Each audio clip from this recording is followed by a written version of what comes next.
तो दोस्तों आज हम फिर से आपके लिए लेकर आए हैं देश दुनिया की सभी ताज़ा बड़ी खबरें। फटाफट एक एक कर विस्तार से आज आपको बताएंगे, तो वीडियो को अंत तक जरूर देखें। दोस्तों वीडियो बनाने में हमें काफ़ी मेहनत लगी है, तो वीडियो को दिल से लाइक कर दीजिए। दोस्तों पहली खबर में आपको बता दें कि इस्लामीकरण की तरफ बढ़ रहा है भारत। झारखंड के 1800 स्कूलों में रविवार की जगह शुक्रवार को होगी छुट्टी, बीजेपी को झटका। वही आपको बताएंगे दोस्तों की उपराष्ट्रपति चुनाव में व्हील चेयर पर वोट डालने पहुंचे मनमोहन सिंह, लोगों ने किया जज्बे को सलाम।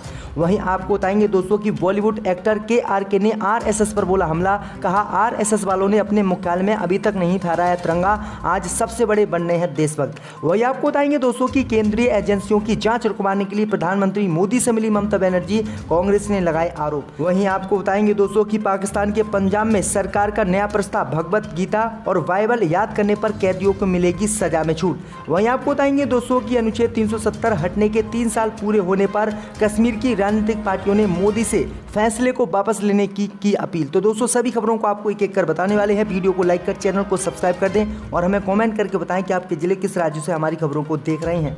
इसी बीच पर तो दोस्तों अगली खबर की ओर, तो इस्लामीकरण की तरफ बढ़ा है भारत। झारखंड के 1800 स्कूलों में रविवार की जगह शुक्रवार की छुट्टी। जी दोस्तों आपको बता दें बड़ी खबर सामने निकल कर आई दोस्तों कि बीजेपी सांसद निशिकांत दुबे ने दावा किया है कि भारत इस्लामीकरण की तरफ बढ़ रहा है और झारखंड के 1800 स्कूल ऐसे हैं जिनमें रविवार की जगह अब शुक्रवार को छुट्टी दी जा रही है।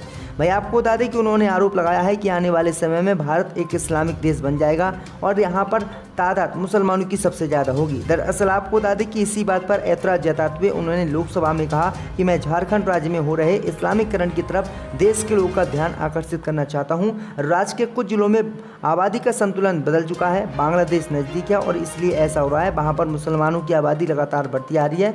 उन्होंने कहा है कि अचानक देखने में आया है कि झारखंड में 1800 ऐसे स्कूल हैं जिन्होंने अपने नाम के साथ उर्दू शब्द जोड़ लिया है और इन स्कूलों में अवकाश रविवार की जगह शुक्रवार को होता है। वहीं आपको बता दें कि आगे उन्होंने कहा है कि किसी भी कीमत पर ऐसी चीज़ को बर्दाश्त नहीं किया जाएगा। तो ये बड़ी अपडेट आई दोस्तों कि भाजपा को सबसे ज़्यादा तकलीफ इस्लामीकरण से है। इसी बीच पर तो दोस्तों अगली खबर की ओर, तो उपराष्ट्रपति चुनाव में व्हील चेयर पर वोट डालने पहुंचे मनमोहन सिंह, लोगों ने किया जज्बे को सलाम।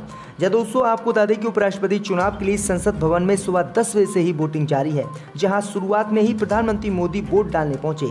इसके बाद पूर्व प्रधानमंत्री मनमोहन सिंह भी संसद भवन पहुंचे। उम्र ज्यादा होने और बीमारी की वजह से वो चलने में असमर्थ हैं, ऐसे में उनको व्हील चेयर पर लाया गया। इसके बाद संसद भवन के स्टाफ की मदद से उनको व्हील चेयर से उठाकर वोट डलवाया गया। उनकी व्हील चेयर वाली तस्वीर सोशल मीडिया पर जमकर वायरल हो रही है। साथ ही लोग उनके स्वास्थ्य को लेकर चिंता जता रहे हैं और जल्द ठीक होने की कामना कर रहे हैं।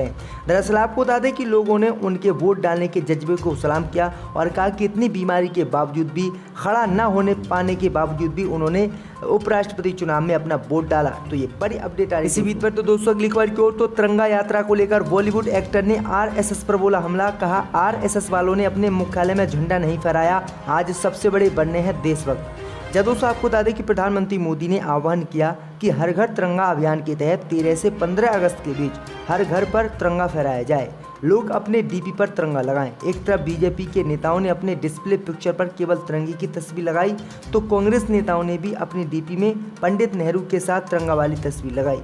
इसके साथ ही कांग्रेस नेताओं ने आरएसएस पर सवाल भी उठाए, जिस पर जमकर सियासत हो रही है। खास लोगों से लेकर आम सोशल मीडिया यूजर्स तक इस पर रिएक्शन देते नजर आ रहे हैं। इस बीच बॉलीवुड एक्टर के ने ट्वीट किया।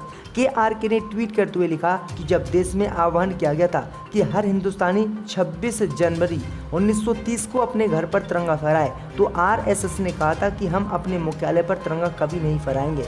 और कमाल देखिए कि आज आरएसएस वाले देशभक्त हैं और बाकी सब देशद्रोही हैं, जिसकी लाठी उसकी भैंस, ना कोई देशद्रोही है ना कोई देशभक्त। इसी के साथ के ने एक और ट्वीट करते हुए लिखा कि मैं हर साल स्वतंत्रता दिवस मना रहा था, मैं उस दिन लोगों को मुबारकबाद दे रहा था, मैं भी राष्ट्रीय ध्वज फहरा रहा था, लेकिन मैं इस साल कुछ नहीं करूंगा क्योंकि मैं नहीं चाहता कि कुछ भ्रष्ट और लुटेरे लोग मुझे अपनी देशभक्ति साबित करने के लिए कहें। मैं झूठे अमृतकाल में नहीं रहना चाहता। तो ये बड़ी अपडेट आ रही, बड़ा बयान के ने दिया है। इसी बीच पर तो दोस्तों अगली खबर की ओर, तो केंद्रीय एजेंसियों की जांच रुकवाने के लिए प्रधानमंत्री मोदी से मिली दिल्ली में ममता बनर्जी। जय दोस्तों आपको बता दें कि पश्चिम बंगाल की मुख्यमंत्री ममता बनर्जी ने शुक्रवार को प्रधानमंत्री मोदी से पीएम हाउस में मीटिंग की। प्रधानमंत्री कार्यालय ने करीब 1 घंटे तक चली इस मीटिंग की तस्वीर भी अपने सोशल मीडिया हैंडल पर शेयर की।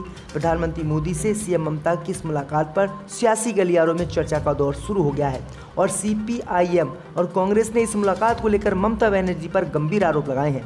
दरअसल आपको बता दें कि मार्क्सवादी कम्युनिस्ट पार्टी माकपा और कांग्रेस ने आरोप लगाया कि ममता ने शिक्षक भर्ती घोटाले समेत विभिन्न भ्रष्टाचार मामलों की केंद्रीय एजेंसियों द्वारा की जा रही जांच को रुकवाने और बीजेपी को मनाने के लिए ये मुलाकात प्रधानमंत्री मोदी से दिल्ली में की है। हालांकि टीएमसी ने इन दावों को खारिज किया और इन आरोपों को राजनीति से प्रेरित बताया। दरअसल आपको बता दें कि पश्चिम बंगाल में इस समय केंद्रीय जांच एजेंसियां सक्रिय हैं, लगातार टीएमसी सहित विपक्ष के नेताओं को निशाना बनाकर उनसे पूछताछ कर रही हैं। पार्थ चटर्जी जैसे नेताओं को भी केंद्रीय एजेंसियों ने गिरफ्तार किया और अरबों रुपया उनसे बरामद किया। इसी को लेकर विपक्षी पार्टियों ने ममता पर आरोप लगाया। इसी बीच पर दोस्तों अगली खबर की ओर तो पाकिस्तान के पंजाब सरकार का नया प्रस्ताव, भगवत गीता और बाइबल याद करने पर कैदियों को मिलेगी छूट।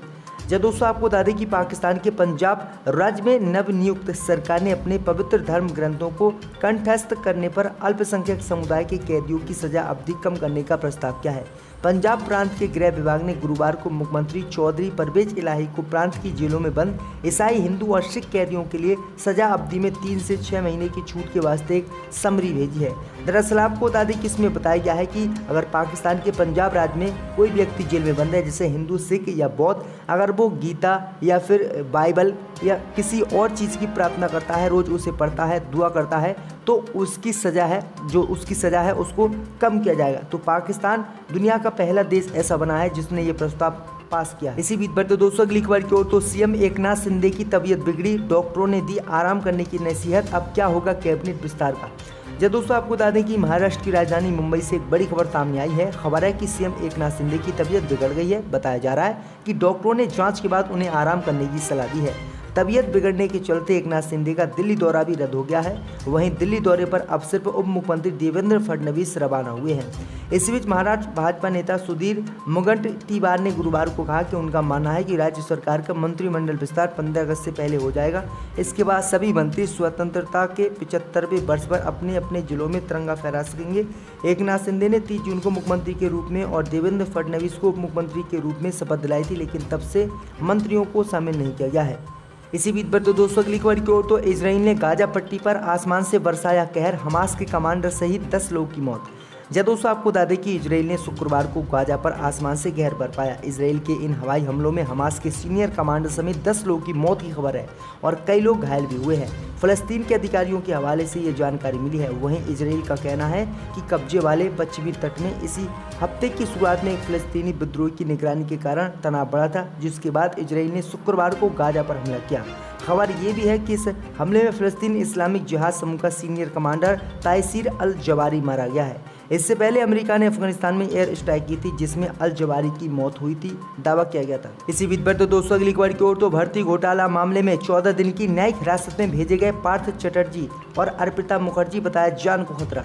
जब दोस्तों आपको बता दें कि शिक्षक भर्ती घोटाले में कोलकाता की एक अदालत ने पार्थ चटर्जी और अर्पिता मुखर्जी को 18 अगस्त तक न्यायिक हिरासत में भेज दिया है। ईडी ने अर्पिता मुखर्जी के आवास से जवाहरात और अन्य बेशकीमती सामान के अलावा करोड़ों रुपये नकद बरामद किए थे। पार्थ और अर्पिता धन शोधन रोकथाम अधिनियम के तहत आरोपों से जूझ रहे हैं। चटर्जी को 23 जुलाई को गिरफ्तार किया गया था। अब कोलकाता की एक कोर्ट ने पार्थ चटर्जी और अर्पिता मुखर्जी को 14 दिन की न्यायिक हिरासत में भेजा है। वहीं अदालत में सुनवाई के दौरान अर्पिता मुखर्जी के वकील ने कहा कि उनकी जान को खतरा है, हम अर्पिता के लिए डिवीज़न 1 कैदी श्रेणी चाहते हैं। वकील ने कहा कि अर्पिता के भोजन और पानी की पहले जांच की जानी चाहिए, फिर उसे दिया जाना चाहिए। अदालत में ईडी के वकीलों ने भी इसका समर्थन किया और कहा कि उनकी सुरक्षा को खतरा है, क्योंकि 4 से अधिक कैदियों को एक साथ नहीं रखा जा सकता। तो ये बड़ी अपडेट आ रही दोस्तों कि उनकी जान को खतरा को देखते हुए 14 दिन की न्यायिक हिरासत में इन दोनों लोगों को भेजा गया है। इसी बीच पर दोस्तों अगली खबर की ओर तो जम्मू कश्मीर से अनुच्छेद 370 हटने के 3 साल पूरे होने के बाद कश्मीर की राजनीतिक पार्टियों ने फैसले को वापस लेने की मोदी से की अपील। दोस्तों आपको बता दें कि जम्मू कश्मीर में पीडीपी और कांग्रेस ने शुक्रवार को केंद्र सरकार पर तनाज़ साधते हुए 3 साल पहले आज ही के दिन जम्मू कश्मीर के लोगों से उनका विशेष दर्जा छीनने का आरोप लगाया। दोनों दलों ने केंद्र से इस फैसले को वापस लेने की मांग दोहराई। वहीं नेशनल कॉन्फ्रेंस एनसी ने इस अवसर पर एक बैठक की और 3 साल पहले 5 अगस्त को केंद्र सरकार की ओर से लिए गए फैसले को उच्चतम न्यायालय द्वारा पलटे जाने की उम्मीद जताई। 5 अगस्त 2019 को केंद्र सरकार ने जम्मू कश्मीर को विशेष राज्य का दर्जा देने वाले अनुच्छेद 370 को निष्प्रभावी बनाते हुए तत्कालीन राज्य को 2 केंद्र शासित प्रदेशों जम्मू कश्मीर और लद्दाख में बांट दिया था। वहीं आपको बता दें कि शुक्रवार को लोग इकट्ठा हुए और उन्होंने मांग की है कि मोदी सरकार ने 2019 में जो 5 अगस्त को फैसला लिया था उसको मोदी सरकार वापस ले और जम्मू कश्मीर को पूर्ण राज्य का दर्जा दे।